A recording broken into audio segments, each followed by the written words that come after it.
Okay, ladies and gentlemen, I am Mario Cervantes from the OECD's Committee for Science and Technology Policy, which is the premier committee bringing together the representatives from research ministries from the OECD countries, as well as the key participants such as Russia, Brazil, China, Argentina. So logically, I've been asked to chair this session 6 on science, technology, and innovation policy. The session will be split into 2 parts, one part before lunch with 3 speakers, and one part after lunch with another 3 sets of presentations. So without any further ado, I'd like to ask our first speakers, Jonathan Lynton from University of Sheffield, who's also at the Higher School of Economics, together with Konstantin Forsov, to tell us about the modeling of the future structure of innovation. Thank you.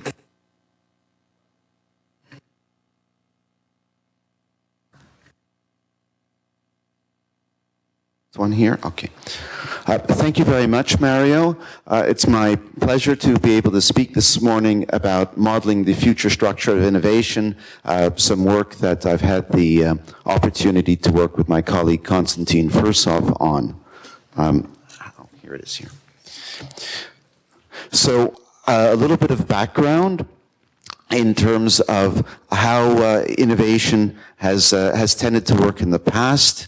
And also we'll be looking at, from a theoretical standpoint, and also some descriptive cases about how things are moving towards the future and how that is somewhat different from past practices. There's a great deal of literature in the past about various structural issues, success factors, barriers, to firms and individuals in terms of innovation for the development of products. And the literature in the past has tended to focus on firms and also the activity of inventors, often entrepreneurs who start up firms based on the product innovation. What we've seen over the last 30 or 40 years is a discussion increasingly on the idea of lead users and user communities. At first, these were considered to be anomalies of where unusual individuals would go and step in and make modifications to products that were normally looked after by firms. And when we've looked at things further, there's increasing case of further anomalies to this. For example, the work of Hisalo and Usenik. So what we see historically is a conventional innovation model where we move from science to technology to innovation.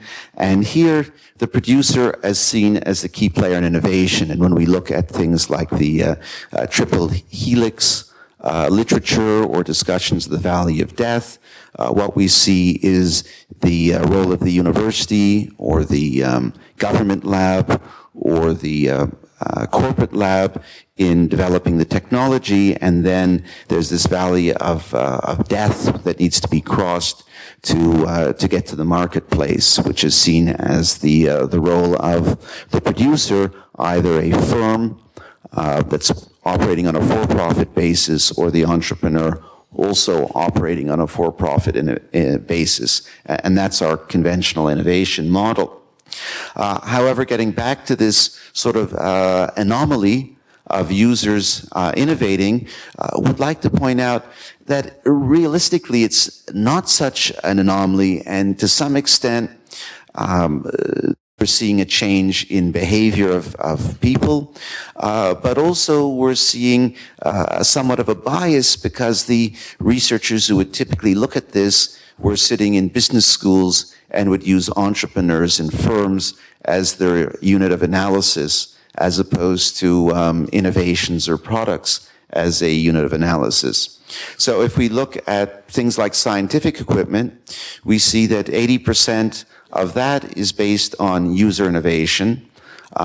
Close to 40% of sports equipment, over a third of pipelines, a quarter of library information systems and software, over 20% of surgery, and then various other things are mentioned. Mountain biking, 19%, an area of sports equipment, arguably, and even consumer products, clearly the domain of large producer organizations, about 10%. If we look at the user potential for national economies, there's been work done by a variety of groups in a number of different countries, showing results of anywhere from 3.7% to 9.6%. You'll notice that the 9.6% is in Russia, a leader in this area, and that work was with Konstantin Fursov and Thomas Turner. Now, an interesting question, which I'll just leave for you as a question, is why Russia has a higher frequency than other countries. Then I'll move back on to the focus of the talk. So, how do these users alter lead markets? If we look, what we can see is that very early on in the process, we have the lead users innovating, and that what typically happens is that at a certain point, the first commercial product becomes available, and then the manufacturers take over the innovation. Manufacturers typically focus on product innovation until they find come up with a dominant design. And once that dominant design occurs, they then focus on process innovation, basically making that design that they've set in on being more inexpensive to manufacture and more reliable. Also worth mentioning, though, that there is a separate literature stream which talks about VOC, the voice of the customer, which indicates to manufacturing firms that what they should do is they should continuously go back and talk to their customers about what's needed, because otherwise they can lose contact with the customers and end up being challenged and knocked out of their marketplace. Another interesting topic that we will just touch on there, but leave perhaps for later discussion. Anyway, what we see is that increasingly there are new capabilities for user-driven innovation, which are changing not only markets like scientific equipment, but other markets that have historically been the domain of entrepreneurs or large for-profit manufacturing firms. There's much greater opportunities now for information sharing as a result of the change in the information technology infrastructure. These create networking opportunities between people. We see a greater availability of enabling technologies, not only for communication, but also for manufacturing. And we see greater and greater accessibility to the infrastructure, be it information, knowledge, communications, or actual production. So this changes the environment that we see product innovation occurring in, which will take us to look at the free innovation model, which was suggested by von Hippel, where he goes ahead and integrates the idea of the user innovation paradigm with the producer innovation paradigm.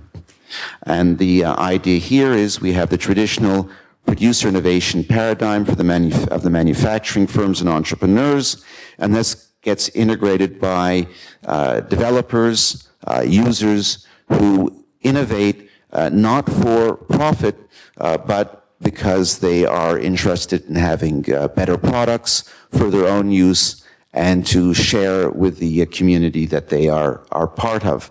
So they get a benefit, but not the traditional economic benefit that's been focused on by neoclassical economists for the entire 20th century and parts of the 21st century.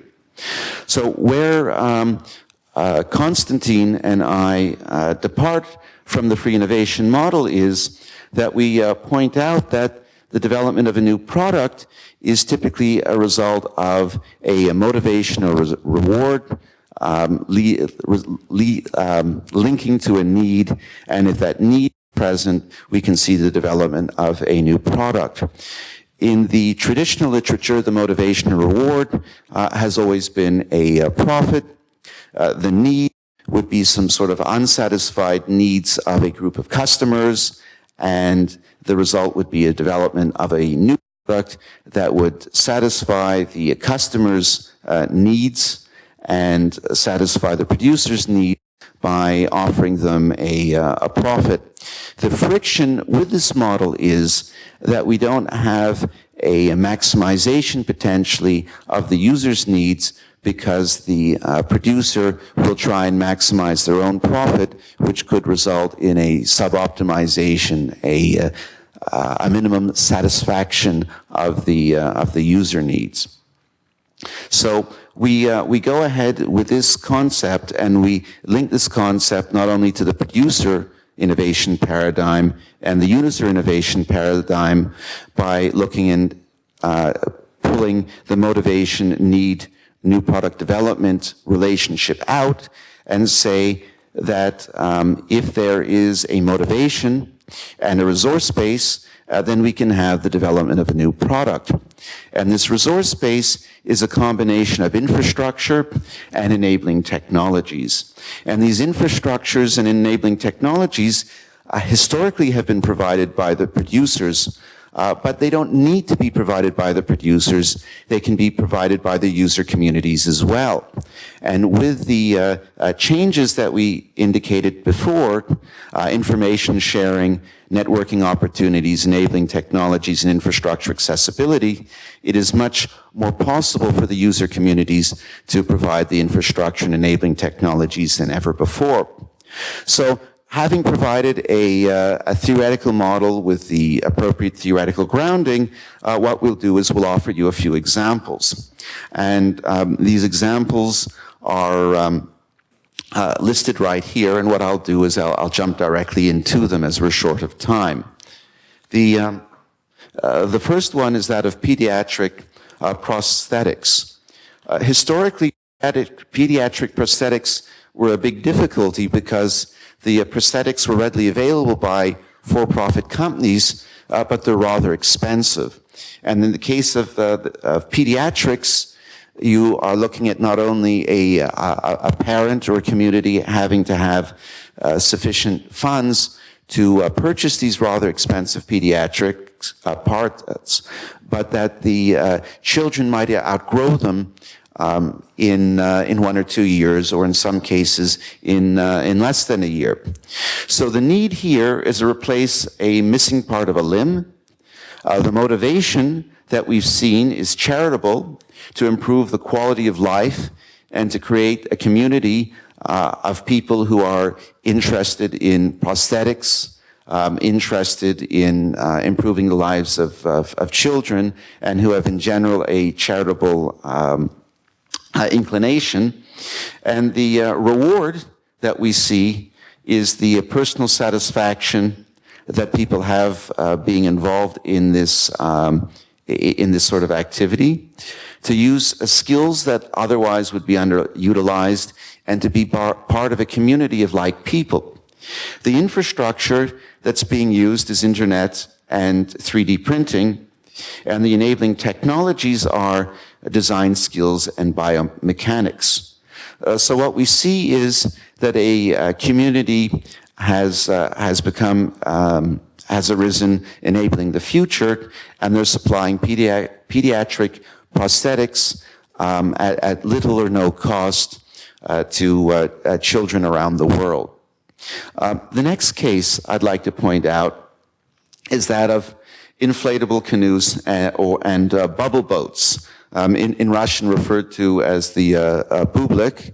When I say that in Russia, people often laugh. I'm never sure if it's because of my pronunciation or if it's the idea of a bubble boat being so odd. In the case here, during the Soviet era, a need was created by the Soviet Union encouraging river races. And these river races were difficult to win, not only because of the strong competitive spirit of the Russian people who were participating in the teams, because the boats that were available were such low quality. Some people on the teams decided that instead of trying to gain superhuman strength, what they would do is they would try and develop better boats. So the need was equipment to win a race. The motivation was competition. Later on, there were issues of private communication and creative community, which I won't touch on due to time constraints. The rewards you can see here. The personal satisfaction, use of boat for competition is obvious. Underutilized design skills, community. Privacy is mentioned here because later on, advanced designs like the Bublik were used to gain access to locations where there was complete privacy and people could have whatever conversations they wanted without anyone ever being able to hear it. In terms of infrastructure, production, equipment, and materials availability was already there. Equipment was used from the aerospace industry to make many of these boats. And the enabling technologies were design skills and manufacturing skills. So this happened in a non-market economy, and the benefits were all non-economic. Open source software, non-economic benefits in a market economy based on people creating usable custom computer software, pulling on the skills of programmers. The infrastructure there, of course, is the internet, but most importantly, which I feel is critical to mention, is the existence of a software kernel to get the community moving. The enabling technologies are debugging skills, feature conceptualization, and programming skills. And then finally, I'd like to mention another one, which also leans on some very interesting changes to incorporation and financing structures, which is the bionic pancreas. Here the need was a safe way to manage diabetes. You see here a picture of a fellow with his son. The son had diabetes at an early age. The father happened to be a medical engineer, and using infrastructure like grant funding, university labs, and public benefit mission corporations, along with enabling technologies of medical skills, engineering skills, regulatory knowledge, they created this bionic pancreas. Really, really critical to look at here, because usually these sorts of medical devices are held back by the enormous valley of death costs of regulatory approvals. Finally, protecting the public from counterfeit products. Here, a solution was developed to make it possible to determine if medication was counterfeit or not using one's cellular phone, and the need here being to confirm medication authenticity. This occurred after over 80 children in Nigeria died from counterfeit poison teething drops. Presumably it saved hundreds of lives since then, and in this particular case we have a social innovation where some economic benefit is being extracted. What I will do now is just bring this model back to you. All of the cases, what they have in common is a development of new product as a result of a motivation reward associated to a need. There's a resource base which is based on infrastructure and enabling technologies coming from a mixture of producer and user communities. Producer communities are not needed. Producer communities can be very, very important. The important thing here is that there is a great deal of flexibility with that, and the implications are that looking at models such as this, we are able to look at community-developed innovation community-produced innovation, individual developed and produced innovation, and also that based on the traditional producers. So at this point, I'd like to tie off the talk and to thank you for your attention. We're happy both to discuss this at any point later on in the day. Thank you.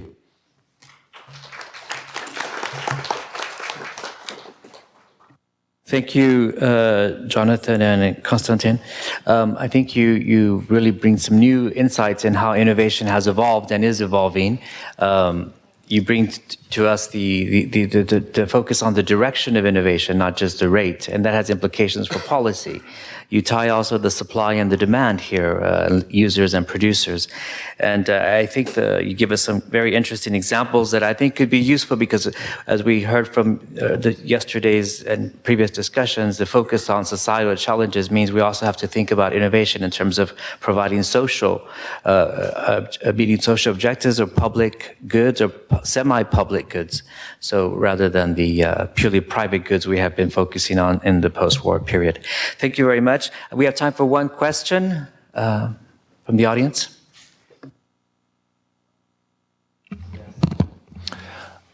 Well, I really like the theoretical framework. I think it's an update of Schmuckler demand pool analysis, useful and well-grounded. I wonder whether the theoretical framework, but maybe is already your analysis, but you didn't have time to get in. Learning using can be implementing together with infrastructure and enabling technology. Because this is surely important for the launch of a new product and development of a new product, but probably the same approach with learning inside can be applied to less radical innovation, more incremental innovation in terms of improvements of recently launched products. Yeah, I answer. That's a good point, and there are a series of examples of the ways how users are being integrated into the mass product productions. They can use their skills to improve existing models or suggest new forms of design. Do some testing, or especially if you are working in an IT company, you should have a community of lead users that can help you, to configure your programming solutions better. And also, there are different forms of establishing, let's say, win-to-win situations when users surround certain products or certain types of products, and providing some new ways of positioning it on the market. Yeah, so there are examples, and this is definitely an area of further research. Thank you very much. Moving on to our next speaker, I'd like to introduce Рафаэль Поппер of the VTT Technical Research Center in Finland, and as I understand also at the University of Manchester as well, who's going to talk about sustainable innovation assessment and management. Рафаэль, the floor is yours.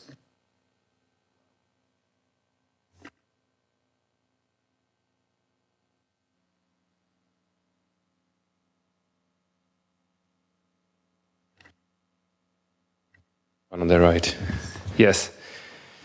Yes, thank you, and thank you for the invitation again to Moscow. It is always a pleasure to come to HSC. As you can see in the slides, and as you very well pointed out, I am based at VTT, Technical Research Center of Finland, working 100% there.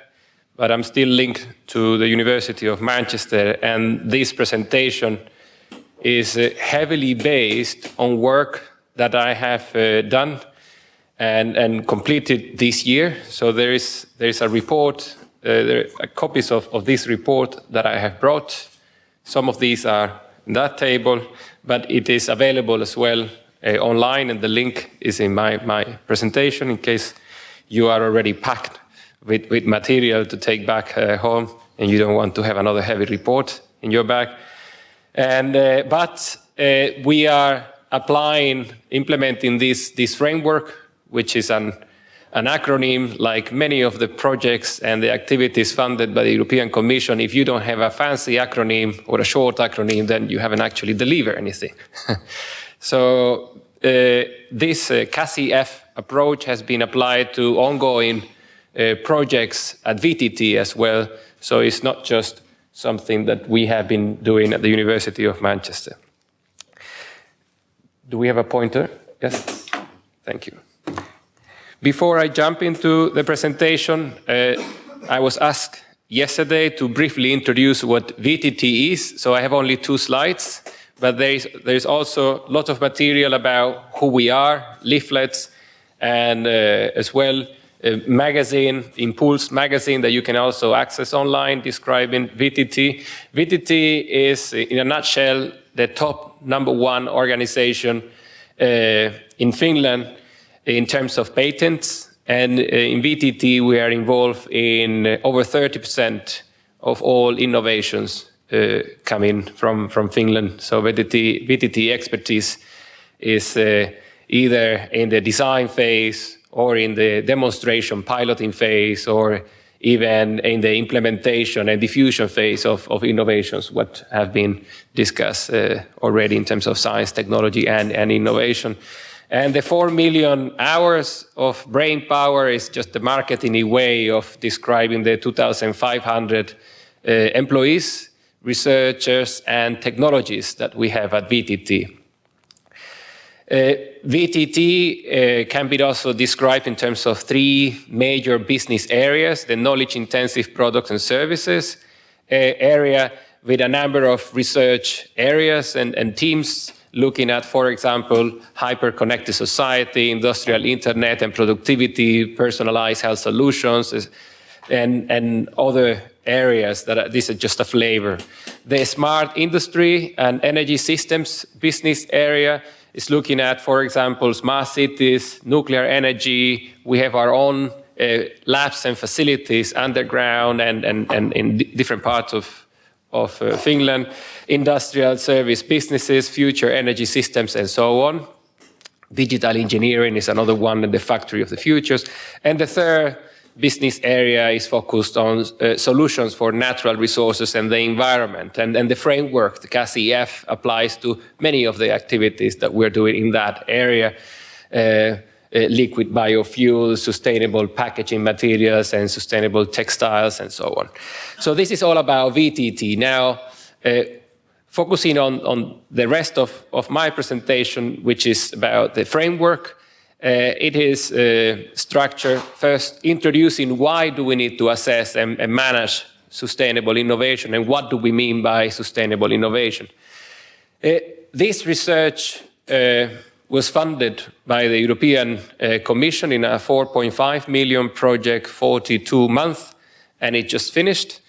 And in this presentation, I will give you a flavor of what we have been doing, because it's difficult in 20 minutes to describe everything that has been done in terms of research and piloting of the work, and applying this framework to real cases of different kinds of innovations in Europe. Across the 28 member states.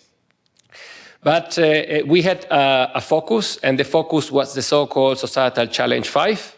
There are 7 societal challenges in the current framework program, and number 5 is on climate action, environment, resource efficiency, and raw materials, Societal Challenge 5. But the framework can be applied, and we have applied to other societal challenges. Of course, through the research, we focused on this one.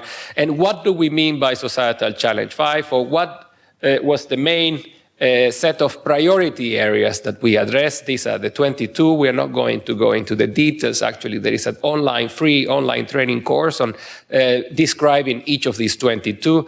But for example, when we were talking about resource efficiency, we were thinking or addressing solutions for water imbalances, for example, or ICT systems improving resource efficiency, eco-innovation and green economy transitions.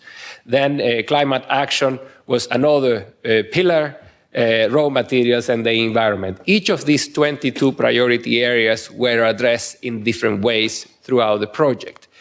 We were asked to develop our own working definition of what sustainable innovation is, and through the project we came up with 3 definitions. The first definition highlighted the importance of looking at different types of innovations. I'm not going to read all these 3 definitions, but I believe the slides will be eventually distributed. The first definition, what emphasizes that we will look, and we actually looked at innovation from 7 different types of perspective. We look at product innovations, we look at social innovations, we look at service innovations, we look at governance innovations, organizational innovations, system innovations, and marketing innovations. And we use different case studies to assess how sustainable their business models and their activities were, and how to best manage each of these cases. So that's the key element of the first working definition. The second highlighted the fact that we shouldn't only look at the innovation landscape, but also looking at as well as at the regime. And if you look at from a socio-technical perspective, you have the niche level, you have the regime level, and the landscape level of innovation. So the second working definition highlighted that. And the final, and towards a final, actually, definition highlighted the need to engage the quadruple helix of stakeholders involved in sustainability, because governance innovations were actually implemented by the public sector. Some of the organizational innovations, so service and product innovations, were implemented by the business sector or industry, but some of them were also implemented by organized civil society, NGOs, for example, or the research community, RTOs or RPOs, research performance organizations. So the quadruple helix came to light in the final definition, as well as the socio-technical system dimensions, but then most importantly was the need to think about multi-systemic transformations and transitions. When we talk about sustainability, normally people think in terms of the triple bottom line, which is the environmental, the economic, and the social transformations. But they do not take into account the infrastructure systems and the government system, which are very important, sometimes even more important. For example, in Latin America or in developing countries, the lack of infrastructure actually hinders, the diffusion of innovations, for example, or the lack of the right regulatory framework actually creates conditions for not to promote the proper uptake of sustainable or sustainability-oriented innovations, because we do not have regulation. So basically, having those 3 definitions in mind, we engage in a process which later on at the end we summarize in 5 steps. But to arrive to these 5 steps, we have to go through the 42 months. Okay, so I'm just giving you just the final, after the cake is baked and you are eating it, and just a flavor of it. There were 3 steps related to what we call assessment of sustainable innovation, and 2 steps related to management. And here comes a short description of each of the steps. In the first step, what we did was to gather and nominate a large number of innovations in a database that was co-created with the help of an army of researchers from the different institutions. We had 19 partners in the project covering 12 European countries, and then we had 16 country correspondents covering the remaining EU member states that were not in the proposal, so we actually managed to cover all EU 28 countries. And we nominated over 500 case studies that were relevant to what? They were relevant, and these innovations were relevant to Societal Challenge 5. Of course, because the project had a focus on Societal Challenge 5, but the same can be done with any other societal challenge or any other area. But so that was the first step, to assess the relevance and to identify the relevance to each of these pillars. And then to make sure that we have a healthy balance, but we were not pushing for a proper balance between these 7 types of innovations. In fact, we have more product innovations and service innovations as we expected, for example, as marketing innovations. But we wanted to cover the spectrum of these different types of innovations in our database. And then we assess how these different types of innovations contributed to multi-systemic transformations. And that was part of the nomination phase, which included a template, survey-like, but it was a co-creation environment, a platform that, if I have time, I will briefly introduce, a web-based platform to map, to nominate those cases. Once the cases were nominated, we engaged in a process where we had to filter and prioritize. We have nearly 600 cases, and we didn't have resources, meaning time and money, to do a full mapping and analysis of all these 500 plus cases. So what we did was to prioritize them with a team in terms of their relevance to these criteria that you can see there. And then we selected some 200 cases for the next step of assessment. This step of assessment required the assessment of practices with a number of criteria, and this we require the organization of some interviews and some desk research, documentary analysis of how these innovations actually practice and perform, analysis of their outcomes, and here a more in-depth analysis of the systemic sustainability, the transformations and they had to justify, and this was done through literature review, multi-criteria analysis, and benchmarking. And the third was an assessment of the key players, the different type of stakeholders involved in the innovation process, meaning by the innovators themselves, but also the funders and the sponsors of innovations, their supporters, the brokers, and the beneficiaries, the users. And this involved interviews and stakeholder analysis. So that was the second step of the assessment. Once this step was completed, we identified a number of cases that deserved more rigorous assessment on what we call, when you have different type of managers that need to take into account decisions with a short, medium, and long term. And in management, you need to focus on issues, problems, opportunities, and so on. So what we decided was to assess a number of cases in terms of what we call a critical issue analysis and assessment. And we identified different type of drivers, barriers, opportunities, and threats associated to each of these innovations that were selected. These included 7 categories: technological, economic, environmental, political, social, ethical, and spatial, meaning urban, rural, the space where the geographical the geolocation of these innovations. And a number of these critical issues were identified using multiple sources. What I have positioned a few years ago as the Foresight Diamond can also be applied when identifying those critical issues. So we engage in a process of using creativity-based techniques to identify those issues, those opportunities, those threats associated to those innovations, workshops and citizens panels to promote interaction, modeling, extrapolation, and literature review to identify evidence-based critical issues, and expertise through interviews and expert panels. Once the critical issues were identified, we prioritized them together with innovators and with other players that were identified in previous steps, and these were plotted.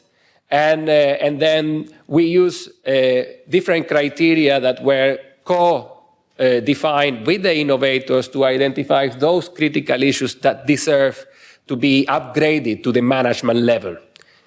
So up until this point so far, we were in the assessment of the innovations and related critical issues.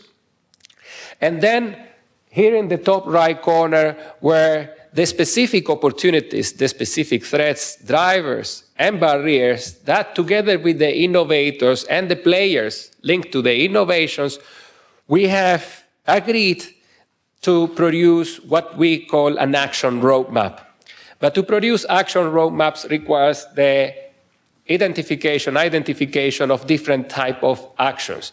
The management of these actions is done in a multi-level way by taking into account how different stakeholders, and this comes back to the definition, the third definition that I mentioned, the quadruple helix of stakeholders, need to be involved in this specific action. So to provide advice with and for the quadruple helix. What are the responses to those critical issues, to those opportunities with and for government, with and for business, civil society, and so on? And we had our own working definitions of what the strategic action was, the tactical actions, and the operational actions. We are not going to go into the details, but this is conventional type of managerial language here. And then we also prioritize those actions in terms of importance, visibility, urgency, and so on. And we develop in the final step what we call an action roadmap. And the action roadmap took into account a number of dimensions and a number of key aspects linked to these dimensions. Okay? These action roadmap dimensions and key aspects are described in this report that you can download. I will not go into the details, but for example, in the context dimension, we took into account the momentum, the foresight, the resources as key aspects. In the people dimension, normally when you are implementing an action roadmap, we learn from the innovators that people forget people. It's incredible that managers sometimes, people normally forget the people dimension, and the people dimension came out as a very important one from the perspective of the aptitude that needs to be built, and the attitude, because sometimes you have the right knowledge and the right competencies, the skill set, but you don't have the right attitude to actually use the knowledge to implement those actions. Then comes the process dimension with catalytic actions and with fostering actions, and the impact dimension that focused on the transformations and the sustainability of the innovations. I will not go into the details. There are a number of cases and examples of case studies in the report. This is an example of how an action roadmap might look from the perspective of one particular case. In step 1, 2, and 3 are featured here on the right. This is not meant to be read, but in the report you can see this described, and step 4 and 5 are also described, especially the action roadmaps. There are 7 action roadmaps featured, one for each type of innovation, one for product innovations, for service, organizational, and so on. And we have applied this to what we call the triple track approach to sustainable innovation assessment and management. Everything that I have described has to do with the first track, which is the track of innovations, but we have also applied this to assess policies and to assess citizens' visions. We organized 24 citizens panels and to look at their aspirations. I will not go into the details of the track 2 and 3, but we applied the same principle. And these are the 5 building blocks that I described before from another perspective. So we had 194 product innovations at the step 1. And 121 service innovations, and it goes on with the 7 type of innovations. These are the number of cases. In the second step of assessment, we selected 38 product innovations, 48 service innovations. In the third step, we identified a number of critical issues, what I called before, the barriers, opportunities, threats, and the drivers. So some 200 plus were identified for product innovations. And from this, a number of them were selected to develop actions, and we produced a number of roadmaps associated to each type of innovations. This timeline shows from a different perspective what we did over the 42 months. And this is something that we are now replicating in other areas. So after mapping these 500 cases, we identified 200 where we produced these 1,700 critical issues of different kinds, barriers, drivers, opportunities, and threats. We identify through meta-analysis, tweet-like, very short for managers. Managers don't like to read long reports, so tweet-like managerial advice. And then we produce the framework, which you can see here, the 4 dimensions and the 10 key aspects associated to the final action roadmap framework from the meta-analysis of these actions. And then we analyze as well the objectives of these to identify research and innovation policy agendas for policymakers. The 43 case studies were used to generate the actions, and then we did meta-analysis of these actions, and from the roadmaps we arrived to some meta-tasks. All of this happened to produce the framework, the CASIF framework, and this is my last slide. before some final remarks. This slide is not meant to be discussed, but this work can also be produced, can be conducted to identify robust and sound from a more inductive approach, research and innovation policy agendas for sustainable or sustainability-oriented policy agendas. And final remarks are linked to, yes, it is important to assess and to manage sustainability, but it's not enough. Because without, for example, passion and without a forward-looking approach and vision, then you will not be able to take those innovations forward. So innovators, they need to work with passion in order to promote hard work inside these companies and so on, to learn from failure, to achieve excellence, motivate teams and audiences. To implement this kind of regular assessment is not sufficient without making this, especially passion is part of the attitude that innovators need to take into account. And foresight itself, a visionary approach, helps as well to further position this kind of activities to make the action plan more operational. This is the report. It's called CASIF, Common Framework for the Assessment and Management of Sustainable Innovation. And in the slides that you will receive, hopefully in PDF version, you will find some annexes. And this is really the end, where you can see the platforms that we developed. One is Casipedia to do all these activities online. Another platform is called the Ideas Bank. That is also available. You can simply Google Casipedia Ideas Bank. Another is the Actions Bank to generate the actions. It's all freely available. And the final platform is the Visions Bank, where citizens can introduce their own visions and follow the whole process. And there is, for those who are interested in this in detail, there is a free online course on CASIF that describes in different modules, in 6 modules, everything that I have described today. So these are the 6 modules. And you will get a certificate validated by 5 organizations at the completion of the course, also for free. Thank you very much for your attention.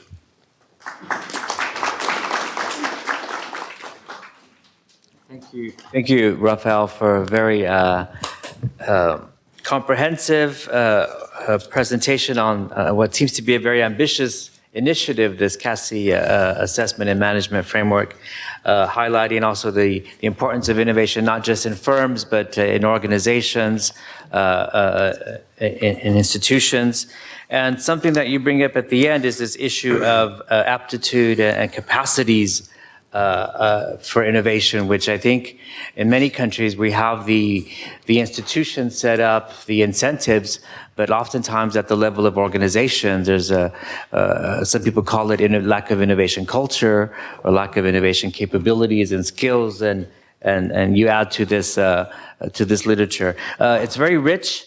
So we have time for a couple of questions. Thank you. Yes. Thank you, Professor Popper. Your perfect presentation. It's very structured and makes us jealous and motivates to work harder. So, how do you deal with 2 questions: search and selectivity? I think in the beginning of all these processes, it's very important to see how you match innovations with challenges. And what's the criteria for selection of this innovation? And what do you do if you have no innovation for specific challenge?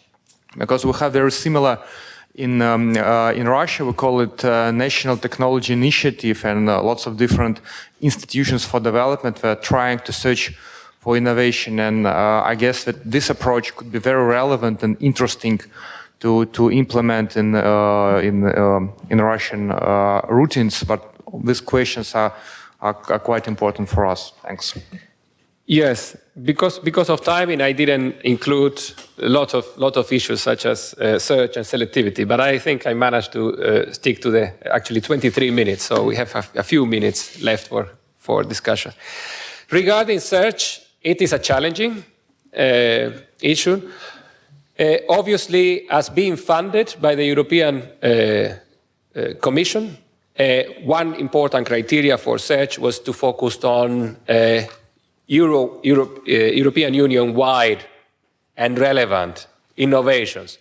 So one of the criteria was at the beginning was to nominate from 15 to 25 emblematic and important and already in the second stage of the innovation process, which is very important for the development of KCF, although I think at the early stages, innovations that are just being piloted and recently implemented could also follow this framework, but they were out of our search criteria. We wanted to have innovations that were already diffused so that we can properly assess their impact and their transformation to arrive to the framework. So after nominating these up to 20 plus cases per country, we arrived to a process of selectivity. But the search, before finishing with the search question, where do you find those innovations? So we had country representatives who were looking at these innovations that were awarded because they got innovation awards by national innovation agencies, for example, or innovations where venture capitalists are betting a lot, for example, or innovations that have been recently transferred to other countries or to other sectors, innovations that emerge in the health sector, but then they also apply to transport and so on, ICT-related innovation. So that's one of the criteria. The second was selectivity. We used 5 criteria, and we can discuss this later on, but one of the criteria was cross-sectoral application. Another was the novelty and so on. And then we had 3 teams doing the rating of each of these cases to upgrade them to the next step of the assessment. One final question. I am Jose Cordeiro from the Millennium Project. First of all, congratulations. Rafael, this looks very interesting. I was checking online all the time now, the Cassiopeia, the Action Bank, the tutorial.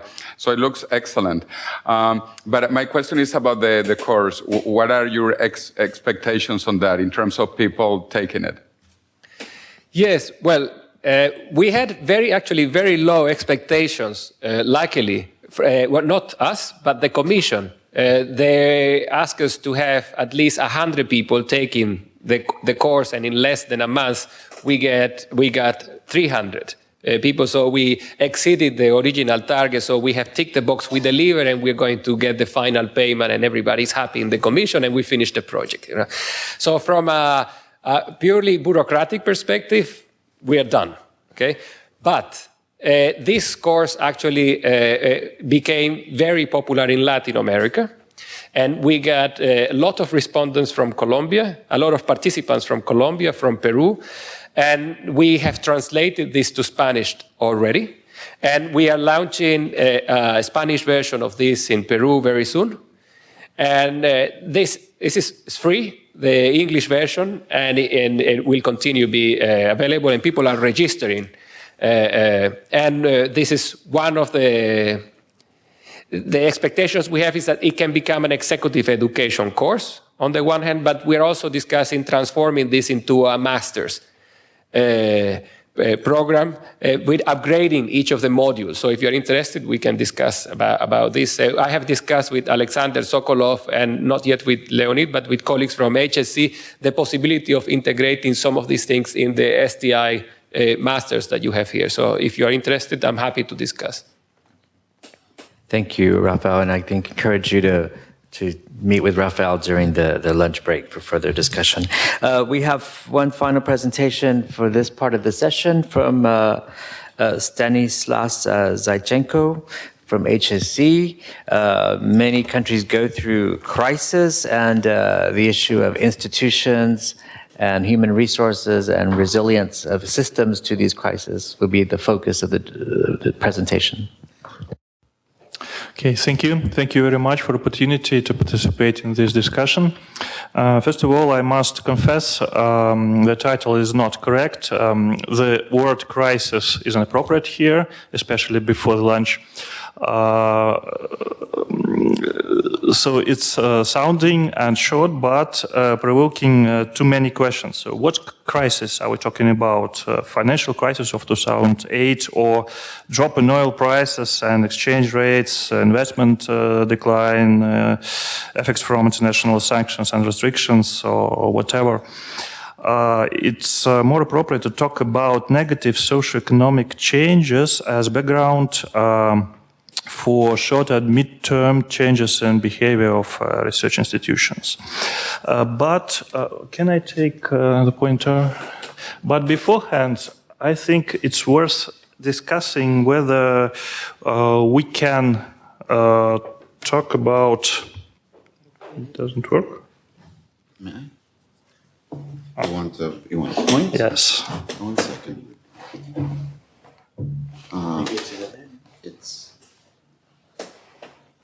It doesn't work on the screen. It only works on my hand and the wall. Very strange. Thanks. So first of all, to think about if we can talk about flexible behavior of the Russian research system. In the long run, we see resting the same 4,000 research institutions, dominated mainly by research institutes, very typical for the Soviet system form of research institutions, detached both from academia and from industry. And at the same time, the whole system appears under high decompression by resources, by human resources and financial resources. Nowadays, we can't reach the level of 1999 at real prices, even considering that it was already declining that time. Moreover, in general case, at the top part of economic cycle, business usually invests highly in R&D, and at the bottom segment of the cycle, we usually expect government, state to assist, to support and encourage R&D. From this point of view, the bottom right picture shows us that the Russian S&T system remains in permanent crisis, but that's not true. If we look at the picture above, we'll see that just Russian S&T system is dominated by publicly owned institutions. And that's why division by sectors of performance in the population of R&D organizations or intramural expenditure on R&D is not quite correct in Russia, since the main part of business enterprise sector is also represented by state organizations. So from here, the question still arises, can we expect flexible reaction from the Russian research institutions? And maybe it should be reformulated from which groups of Russian research institutions we can expect any dynamics. And the first presumption is that we should look at technology transfer activities and also distinguish public and private institutions. It's a challenge for the official statistics, so I would like to address to the microdata survey. I don't have time to describe in detail this survey by HSC, carried out repeatedly since 2010, and is quite excessive following the contingent effectiveness model. So I must specify that this survey focuses on research and technology organizations, so-called RTOs. In Russia, other term is more popular, applied science institutions, but the idea is the same.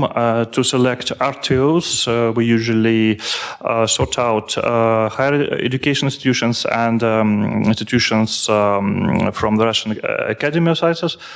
and some other organizations. And in terms of structure, this group doesn't differ much from the general population of research institutions, except differences provoked by selection criteria. But in terms of inputs and outputs, they are a bit different. RTOs are more capital intensive, absorb more human resources. At the same time, they are less active in publications, which is quite natural for applied science, maybe. And it's quite interesting that they are not leading in patent activity. Actually, there is a spoiler. In the next picture, in the bottom right, we can see distribution by forms of technology transfer, and the main mechanism, the main form is just delivery of project documentation, which is quite traditional for the Soviet practices and which remains by now. Patents are more used as means for protection, but not for transferring technologies. In general, we can address to technology transfer activities in more general scope, considering that these activities are not only limited by transfer projects and objects, but are almost in most cases supplemented with supporting services, S&T services, which can be based on equipment and human resources of R&D, but maybe not. So anyway, I would like to move on to the figures. And the first graph to discuss is left upper figure. The negative slope in intramural expenditure on R&D actually is an effect of exchange rate dynamics. So in rubles, there is no any decline. But the most interesting thing here is the short recovery in 2012 in the group of RTOs transferring technology, which was based on increase in share of development activity in the same year. So this is the first sign of changing behavior of institutions which are able for commercial activity and try to apply emerging opportunities. So in general, the main difference between, maybe the first difference between transferring and non-transferring RTOs is their size. Projects which include not only creation of knowledge but also formalization towards applied technology and transfer usually require more staff and more complicated structure of organization. So transferring RTOs are bigger. Therefore, the scientific outcomes are also more significant in this category. Weighting by personnel, by researchers, gives us another picture. There is no much difference in scientific output between RTO transferring or not transferring technologies. In terms of dynamics, however, there is some decline in productivity, especially in patents and in international publications. However, for the latest year, 2016, I must underline that this is just preliminary data. We still continue imputation, and larger organizations are usually slower in filling the questionnaires. So I expect these figures for the last year to be a little bit higher. The development-based activity is more related with customization of technologies. Here, as outputs, I would pay attention more on S&T services. But beforehand, if we look at transfer revenues, there is a significant decline, even in rubles. There is twofold decline, and it's important there is any short increase, short recovery in 2012. So this increase in R&D expenditure wasn't based on technology transfer revenues. It was more based on surplus revenues from services. At least it could be based on increasing activity in engineering services and education and training services. Actually, the share of business enterprise sources in R&D expenditure was another sign to distinguish between transferring and non-transferring RTOs, at least in the very beginning in 2008. But today, there is no almost any significant difference by source of funding of research and development expenditure.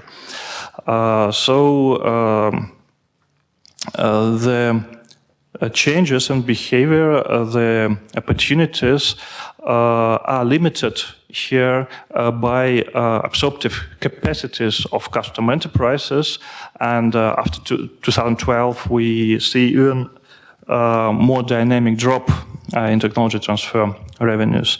But this decline can be compensated, at least at entrepreneurial RTOs, by more active behavior in services sector. So now I would like to also to show some estimation, some sociological part of the survey, estimations of effects, whether they are negative or positive, of the recent socioeconomic changes. At first glance, the picture is quite obvious. So the negative effects for organizations are marked as with minus sign, as a frequency of reported, so the same for the positive effects, and restrictions on the imports of equipment and materials related with R&D are regarded to be the most threatening for the Russian RTOs. Also with problems with cooperation, international cooperation, and decrease in academic mobility. At the same time, some of these effects can be treated as positive, like restrictions on the imports of industrial products, which provide some competitive opportunities for the Russian manufacturing companies, as well as research institutes providing technologies. Another interesting point is that positive reactions, so the reactions which are regarded to be positive, like declaration of import substitution priority and reorientation towards alternative markets, are not considered by all respondents as positive for their research institutions. So policymakers should also take into account these negative effects which can be produced by policy actions related with these priorities.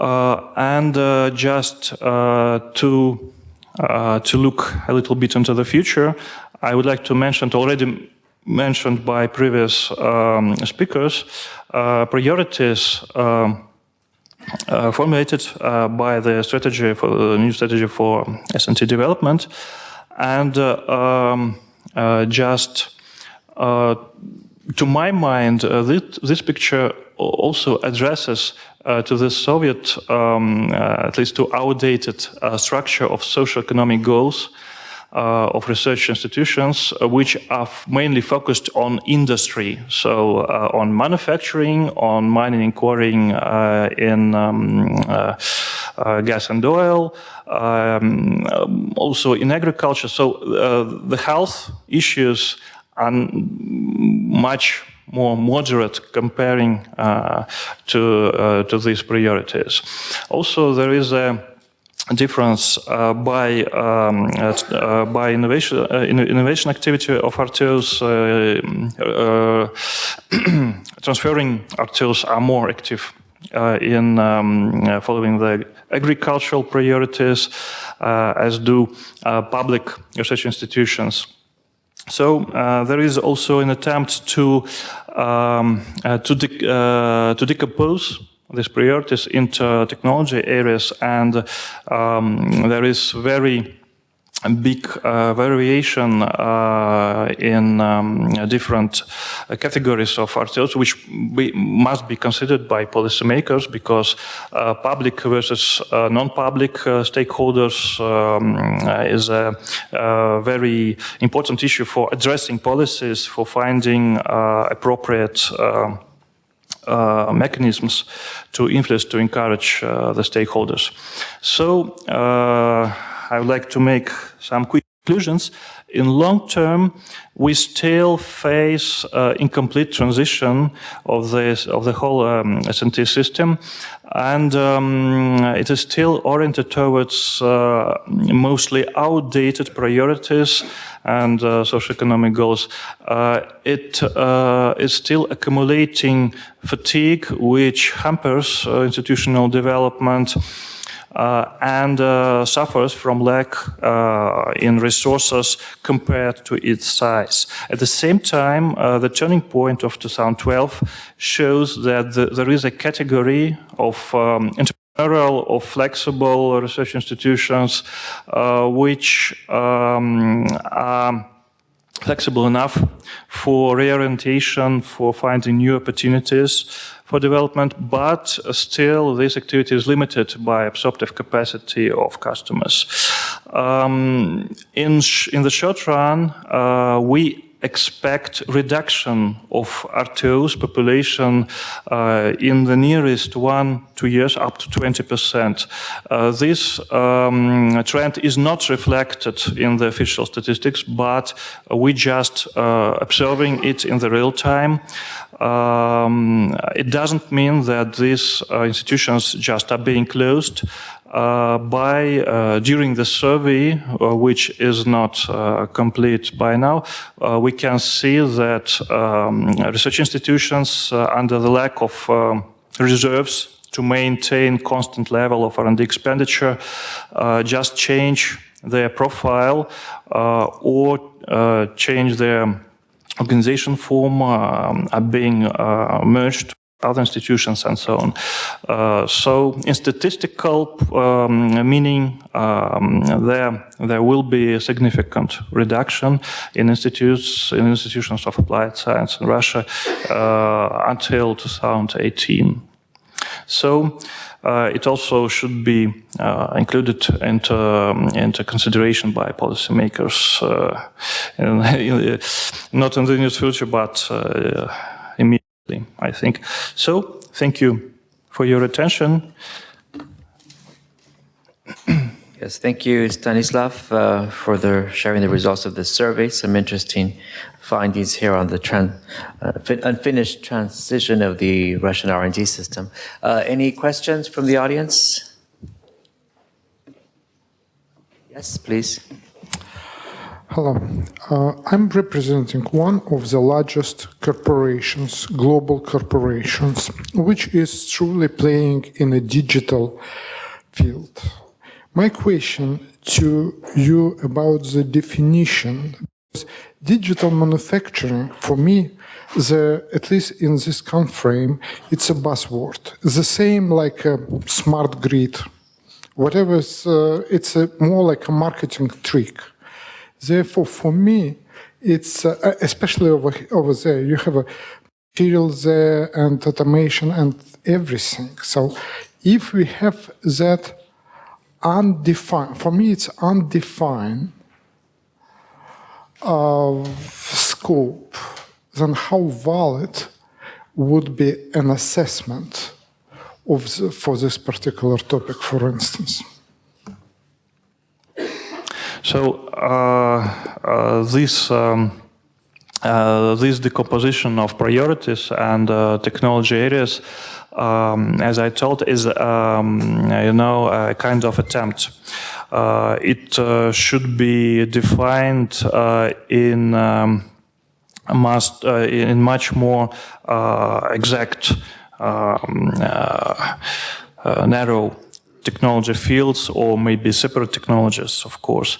So this was just an illustration to show the differentiation of types of stakeholders handling different priority areas. So it was just an argument to state that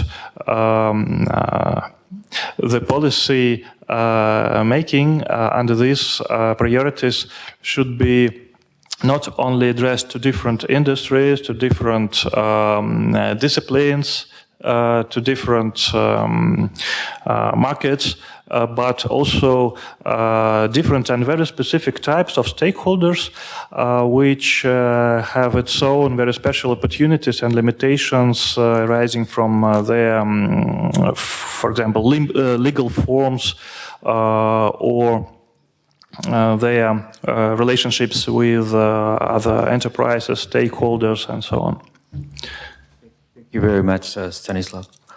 We are 5 minutes over time, so cannot take any more questions. I would like to thank all the presenters for their Herculean effort to stick to time. I think they did a very good job despite the pressure.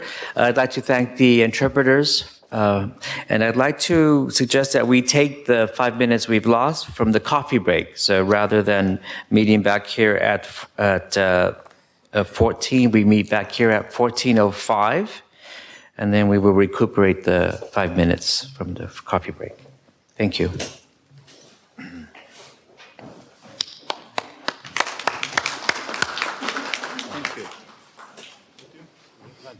Yeah, now we have lunch, and we meet back at 14:05.